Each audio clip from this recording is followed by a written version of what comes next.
अनुराग के office tour पर जाने के लिए घर से निकलते ही निहारिका चुपचाप अपने बेडरूम में जाके औंधे मुंह उदास सी पलंग पर लेट गई। एक सप्ताह के लिए ऑफिस के काम से बेंगलोर जा रहा था अनुराग, पर जाते हुए रोज की तरह बस वही रूखा सा बाय। कितनी याद आई थी उसे अनुराग की, जब वो पिछले महीने ही दिल्ली गया था। निहारिका उसका बेसब्री से इंतजार करते हुए उसके दिल में जगह बनाने के तरीके ढूंढती रहती थी। तभी तो यूट्यूब पर वीडियो देखकर खाने के नए नए व्यंजन बनाने भी सीख ली थी। जिस दिन अनुराग लौटा उस दिन मेड लता से खाना न बनवाकर अपने हाथों से मलाई कोफ्ते और लच्छेदार पराठे बनाए।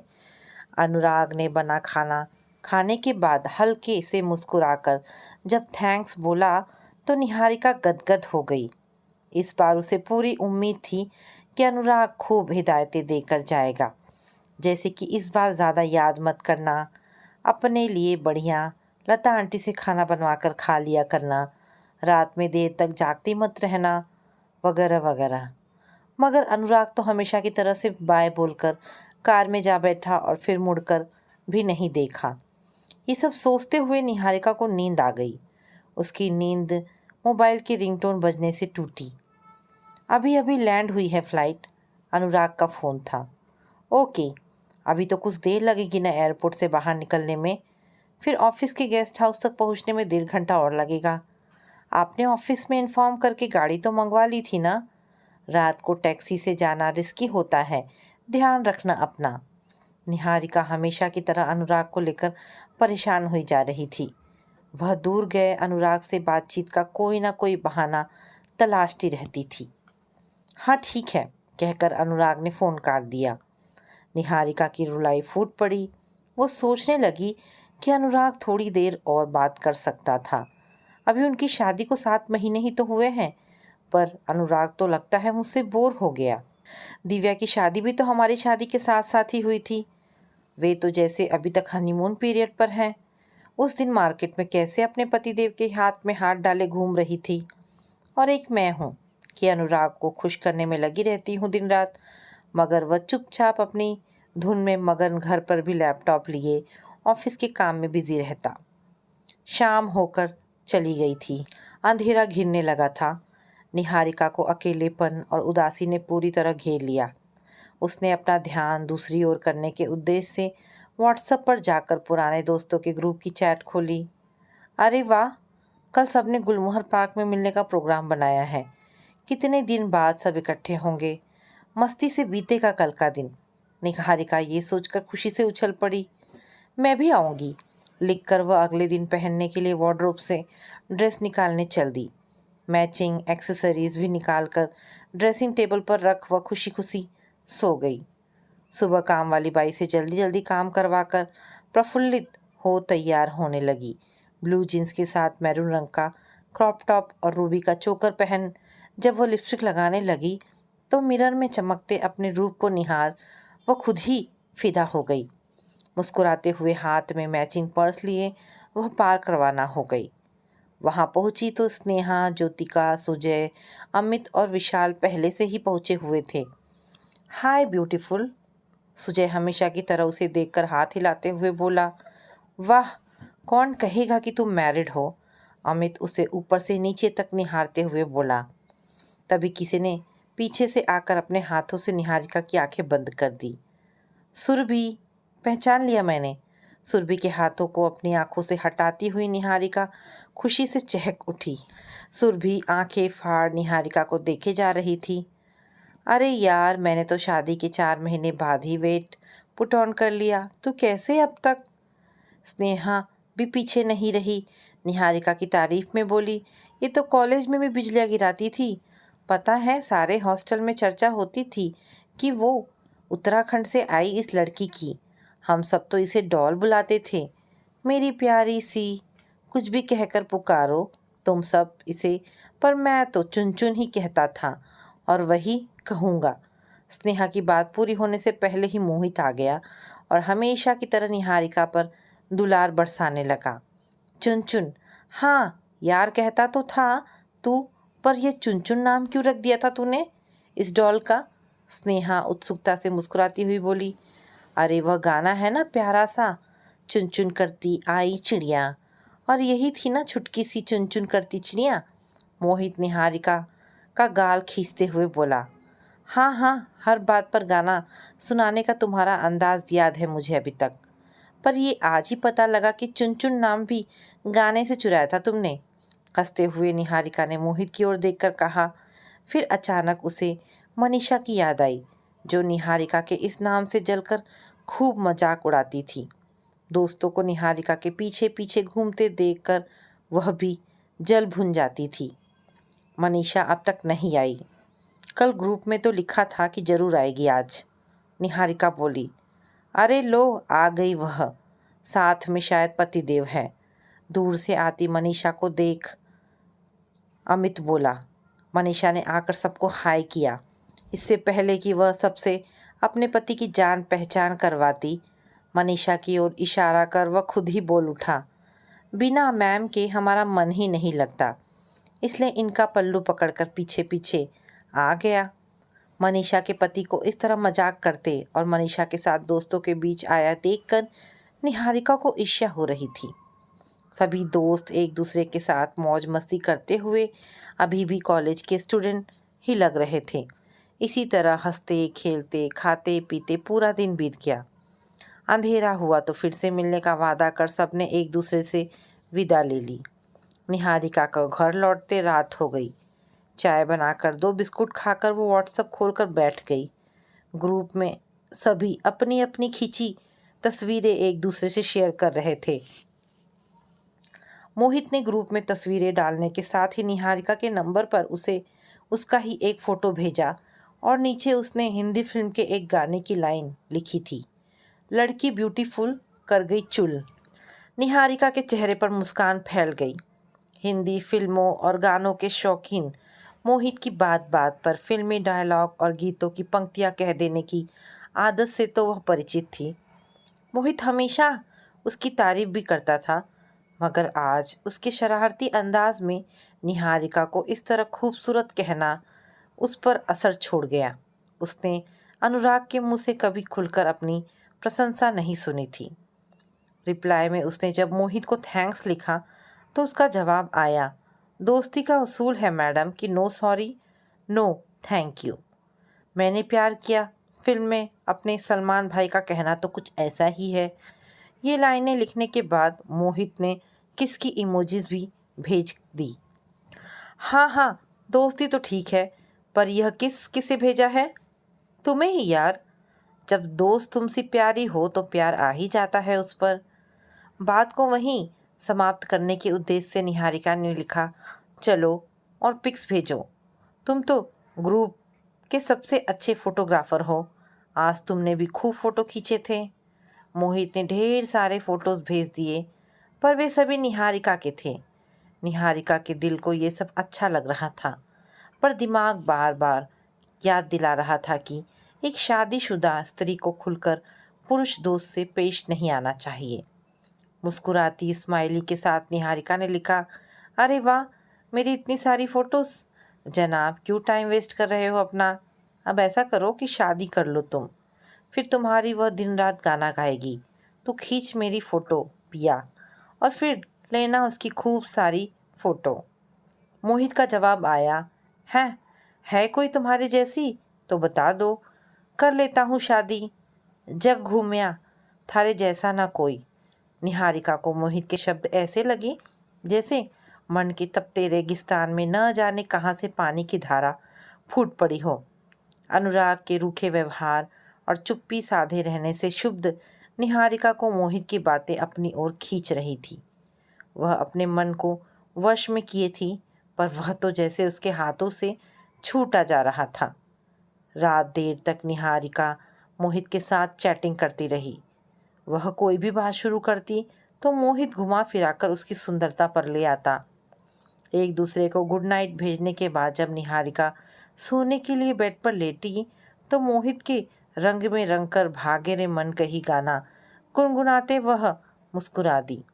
अगले 2-3 दिन भी मोहित और निहारिका ने खूब चैटिंग की। कॉलेज के दिनों को याद करते हुए मोहित ने उसे बताया कि एक बार उसके बचपन का एक दोस्त कॉलेज में उसे मिलने आया था, तब मोहित ने निहारिका को अपनी गर्लफ्रेंड बता दिया था। निहारिका ने यह पढ़कर आंखों से आंसू बहाते हुए हंसने वाली 3 इमोजीज भेजी। क्या यार, हंस क्यों रही हो? मैं तो चाहता हूँ कि सच में ही तुम बन जाओ मेरी गर्लफ्रेंड। लाइफ बन जाएगी अपन की। अरे अरे, क्या कह रहे हो? एक मैरिड को प्रपोज कर रहे हो? मैं कब कह रहा हूँ कि तुम अपने पति से रिश्ता तोड़कर मुझे गाना सुनाओ कि मेरे सैया जी से आज मैंने ब्रेकअप कर लिया। गर्लफ्रेंड बनने को ही तो कह रहा हूँ। कॉलेज समय में ये रिक्वेस्ट क्यों नहीं की तुमने? बस बस बस, कल 1 महीने की ट्रेनिंग पर मैं गुजरात जा रहा हूँ। लौटकर आते ही तुम्हें लंच पर लेकर जाऊँगा। और हाँ, मैं रिक्वेस्ट नहीं करता, एक ही बार बोलता हूँ और वह फुल एंड फाइनल हो जाता है। वाह क्या बात है, तेरे नाम फिल्म के Salman Khan full and final है। लंच तो और बाकी बातें वही करेंगे। निहारिका ने लिखा और फिर दोनों ने कुछ दिनों के लिए एक दूसरे को बाय कर दिया। मोहित के जाने के बाद निहारिका अकेलापन सा महसूस कर रही थी। फेसबुक पर दोस्तों के स्टेटस और तस्वीरों को देखने और उन पर कमेंट्स करते 2 दिन किसी तरह बीत ही गए और अनुराग के लौटने का दिन आ गया। अनुराग ने आते ही जो खबर सुनाई उसे सुनकर निहारिका खुश होने के साथ ही मायूस भी हो गई। मीटिंग के दौरान ही अनुराग के काम से प्रभावित होकर उसे प्रमोशन दे दी गई थी। अनुराग ने बताया कि उन्हें 10 दिनों के अंदर ही मुंबई से कोलकाता शिफ्ट होना पड़ेगा। मोहित की दोस्ती के रोमांच में रोमांचित निहारिका निराश थी, पर कोई चारा नहीं था उसके पास। अगले ही दिन से वह जाने की तैयारी में जुट गई। कोलकाता पहुंचकर अनुराग नई जिम्मेदारियां संभालते हुए बेहद व्यस्त हो गया। निहारिका सुबह से शाम तक नए घर की सेटिंग करते हुए थक जाती। काम वाली रोजमर्रा का काम तो निपटा देती थी, पर अन्य कामों में निहारिका उसकी मदद नहीं ले पा रही थी। निहारिका बंगाली नहीं जानती थी और वह हिंदी ठीक से नहीं समझ पाती थी, अतः निहारिका के लिए बताना संभव नहीं हो पा रहा था कि वह किस काम में बाई की मदद चाहती है। कुछ दिनों बाद निहारिका को कमजोरी महसूस होने के साथ साथ नींद भी बहुत आने लगी। दोपहर में जब वह कोई मैगजीन लेकर पढ़ने बैठती तो नींद के झोंके कुछ पढ़ते ही नहीं देते। सुबह भी उसे उठने में देरी हो रही थी। उसका मॉर्निंग वॉक भी छूट गया था। खुद को काम में लगाए हुए वह नींद और सुस्ती से दूर रहने का भरसक प्रयास करती, पर ऐसा हो नहीं पा रहा था। अपने में हो रहे इस परिवर्तन को लेकर वह बेहद परेशान थी। बस कभी कभी जब मोहित से चैटिंग होती तभी वह कुछ पलों के लिए खुश होती थी। उन लोगों को कोलकाता आए 2 महीने हो चुके थे।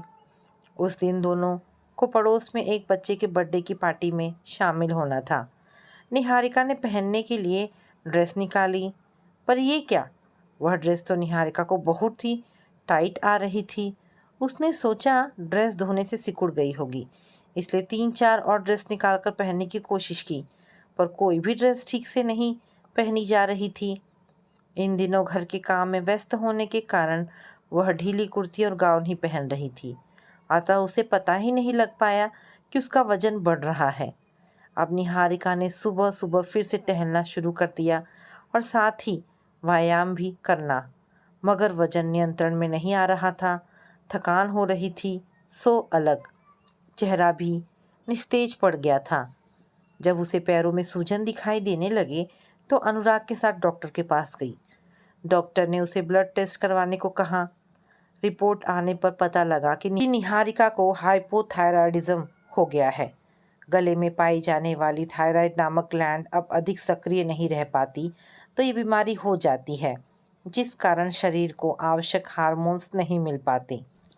डॉक्टर ने रोज खाने के लिए दवा लिख दी और कुछ समय बाद फिर टेस्ट करवाने को कहा ताकि दवा की सही मात्रा निर्धारित की जा सके। साथ ही उसे यह भी बता दिया गया कि एक बार यह ग्रंथि निष्क्रिय हो जाती है तो दोबारा सक्रिय होना लगभग असंभव है, लेकिन अभी घबराने वाली बात नहीं है। कुछ दिनों बाद अनुराग को एक कॉन्फ्रेंस के सिलसिले में मुंबई जाना था। निहारिका भी साथ चलने की इच्छा जताई। अपने दोस्तों, खासकर मोहित से मिलने का ये अच्छा मौका था। मोहित उससे अक्सर शिकायत करता था कि वह उसके ट्रेनिंग से लौटने से पहले ही कोलकाता शिफ्ट हो गई। उनका मिलना नहीं हो पाया। मुंबई पहुंचकर वे एक होटल में ठहरे। वहां पहुंचने के अगले दिन ही निहारिका ने अपने दोस्तों को लंच पर बुलाने का प्रोग्राम रखा।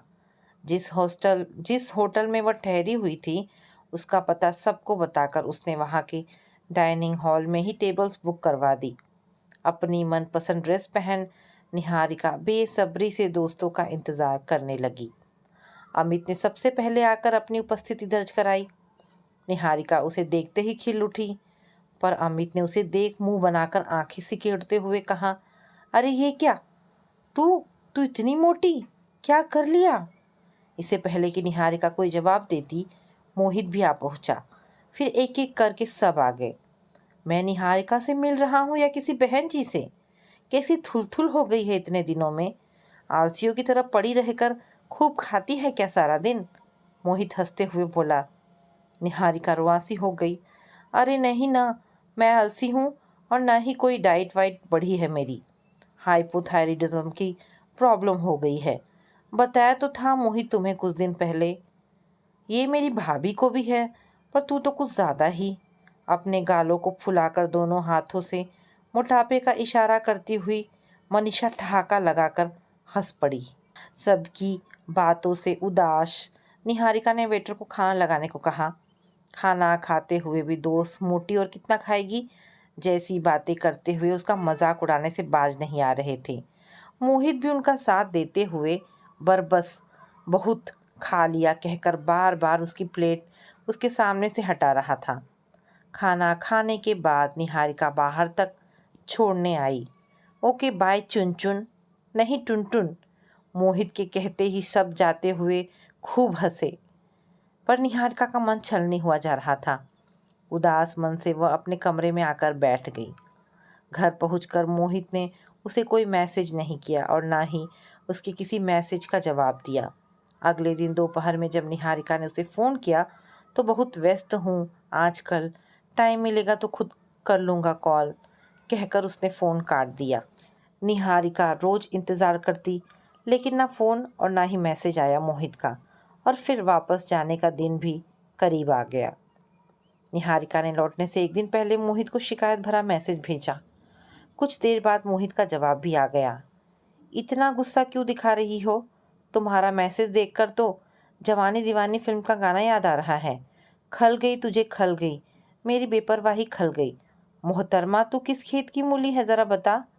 और इसे मजाक का रूप देने के लिए जेब निकालकर एक आंख बंद किए चेहरे वाली इमोजी जोड़ दी साथ में। जवाब देकर निहारिका को बहुत गुस्सा आया कि कहाँ तो मोहित मेरे मुंबई पहुँचने का बेसब्री से इंतज़ार कर रहा था, और अब बात करना तो दूर, किस तरह मुझे बेइज्जत कर रहा है। मैं तो वही हूँ ना जो पहले थी। क्या बाहर की खूबसूरती मोहित के लिए इतनी अहमियत रखती है कि उसके लिए निहारिका मतलब गोरे रंग की 5 फुट 2 इंच की स्लिम सी लड़की थी? वह लुक नहीं रहा तो निहारिका निहारिका नहीं। रात को सोने के लिए जब वह बेड पर लेटी तो अनुराग के करीब जाकर उसके सीने में अपना मुंह छिपाए चुपचाप लेट गई। क्या हुआ, तबीयत तो ठीक है? कल वापस जा रहे हैं इसलिए उदास हो शायद। अनुराग उसकी पीठ पर हाथ रखकर बोला। निहारिका कुछ देर यूं ही रहने के बाद अनुराग की ओर देखते हुए बोली, एक बात पूछूं अनुराग, क्या तुम्हें बुरा नहीं लगता कि मैं इतनी मोटी हो गई हूँ? फेस भी सूजा सा, कुछ बदला बदला सा लग रहा है।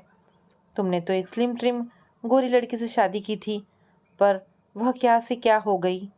हाँ हाँ। पहले तो अनुराग ने एक ज़ोरदार ठहाका लगाया, फिर मुस्कुराकर निहारिका की ओर देखते हुए बोला, उफ निहारिका, कैसा सवाल है ये? ये सच है कि तुम्हें एक बीमारी हो गई है और उसमें वेट कंट्रोल करना मुश्किल होता है, पर ये बताओ कि क्या हम हमेशा वैसे ही दिखते रहेंगे जैसे शादी के वक्त थे? मेरे बाल अक्सर झड़ते रहते हैं। अगर मैं गंजा हो जाऊंगा या फिर बुढ़ापे में जब मेरे दांत टूट जाएंगे तो मैं तुम्हें खराब लगने लगूंगा। तुम मुझे प्यार तो करते हो ना? निहारिका के चेहरे पर निराशा अभी भी झलक रही थी। अनुराग एक बार फिर खिलखिलाकर हंस पड़ा। निहारिका सुनो, तुम इतनी समझदार हो कि मैं कब तुमसे पूरी तरह जुड़ गया मैं समझ ही नहीं पाया। तुम मेरी केयर तो करती ही हो, मुझसे हर बात शेयर करती हो, बिना वजह कभी झगड़ा नहीं करती। मैं ऑफिस के काम में इतना बिजी रहता हूँ फिर भी झेलती हो मुझे। तुम सच में अपने आप की तरह ही सबसे बिल्कुल अलग, बहुत खास हो। पर इससे पहले तो आपने कभी ऐसा कुछ नहीं कहा। अनुराग की प्यार भरी बातें सुन भाव विभोर हो निहारिका बोली, मैं हूँ ही ऐसा, बोलना कम और सुनना बहुत कुछ चाहता हूँ। निहारिका, विश्वास करो, मुझे बिल्कुल तुम जैसी लाइफ पार्टनर की ज़रूरत थी। निहारिका मंत्रमुग्ध हुए जा रही थी। एक बात और कहूँगा, अपने शरीर का ध्यान रखना हम सबके लिए ज़रूरी है, पर तन की सुंदरता कभी मन की सुंदरता पर हावी नहीं होनी चाहिए। तुम जब भी मेरे मन में झांक कर अपनी सूरत देखोगी, तुम्हें अपना वही चेहरा दिखाई देगा जो कल था, आज भी वही, और आने वाला कल भी। ओ अनुराग, और कुछ नहीं चाहिए अब। कोई मुझे कुछ भी कहता रहे, परवाह नहीं। बस तुम्हारे दिल के दर्पण में मेरा चेहरा यूं ही चमकता रहे। सोचती हुई निहारिका नम आंखों को मूंद कर अनुराग से लिपट गई।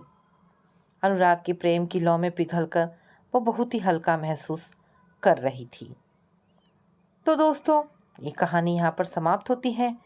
आशा करती हूँ कहानी पसंद आई होगी। अगर कहानी पसंद आई है तो प्लीज़ इसे लाइक एंड शेयर करें। दोस्तों, ऐसी ढेरों पारिवारिक और शिक्षाप्रद कहानी सुनने के लिए मेरे चैनल को प्लीज़ सब्सक्राइब करें। धन्यवाद दोस्तों।